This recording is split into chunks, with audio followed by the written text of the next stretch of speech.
Hello, so this is going to be a LeBlanc guide. I'm going to go through what moves to take, items, different situations, and some tips and tricks to help improve your LeBlanc games. So first of all, LeBlanc, I always go for a Doran's Ring and 2 health pots, because it gives me mana sustain from the Doran's Ring and health from the health pots. First move, I go for the W. A lot of people tend to go for the Q. I think that for LeBlanc, you're not going to go for a level 1 kill. I mean, level 2 is when you can start doing damage, and I'll show you how. But I think W just offers more mobility at level 1, just in case someone does come for an early gank. I think it's much more useful. So, level 2, I'm going to take my Q. Now, your Q marks the target, so puts that mark above them. Your next attack will do more damage, and it will also silence the target. So your level 2 rotation should be Q, and then W, which will put out more damage, and it will also silence the target. Once you've got a point in each of your moves, you then want to, as you level up, I max my W first, because as long as you do the rotation Q first then W, it'll do a nice amount of damage, and it'll also offers you more mobility and more survivability, because your W jumps forward and then reactivate to jump back. So it helps confuse your laner as well as junglers.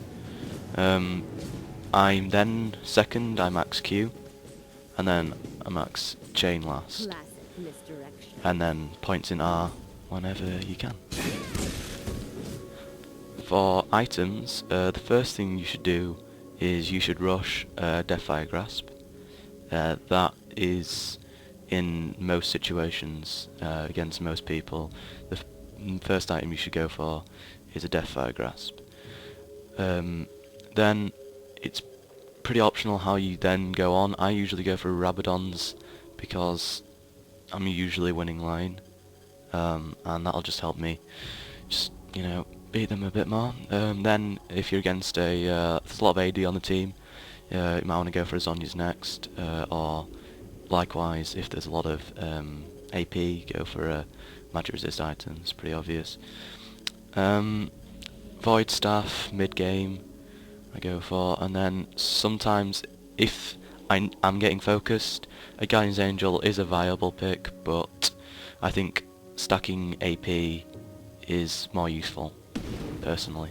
LeBlanc's passive is when she goes below 40% HP, she goes invisible for a split second, and then a clone appears, and the clone will naturally run away from the source of damage, which in this case was the golem.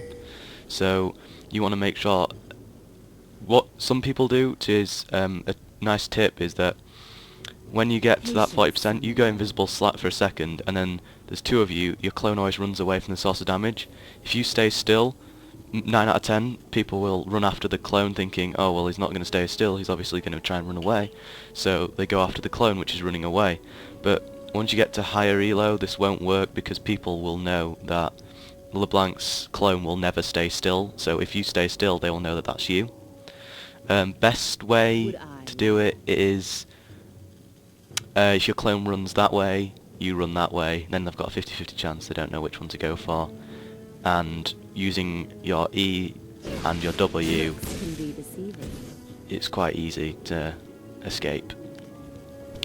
Okay, now I've talked a lot about the Q and the W. I'd now like to go into a little bit more detail about the E and the ultimate, which is obviously the most important move for any character. So, your chain, basically, it's a skill shot, so harder to land than a non-skill shot, but for this, it does damage on hit, so you hit the target, it slows them down, and then after, I think it's, how long is it? After 1.5 seconds, the target will get rooted in place, or snared. They will still be able to auto-attack through this, but it will stop them from moving, and it will also deal additional damage. It's also worth noting that the second part of your chain will activate thing like your Q mark. It will activate the damage and it will silence them off that as well. E, as I say, I maxed that last. Can be very useful for escaping. It's not really part of the rotate. Well, you can put it into the rotation for extra damage, but I would use it more for survivability and escaping, or maybe CCing one person who you want to keep out of the team fight. Now for the ultimate. The ultimate is called Mimic, and it's probably pretty obvious then what it does. It mimics or does the last spell you just cast. So let's say I cast my Q, I can recast my Q like that, and if I use my W, it will mimic my W, so I'll have Mimic Distortion, which makes me jump again, which I can also reactivate to go back to that as well. And finally, my chains. So if you use your E last, so if I use my E off these, you can see, and then send out another chain. It's just the same thing but increased damage, just like the other moves. Your ultimate will... the damage from your ultimate will, because it mimics the spell, it'll also do increased damage on that spell.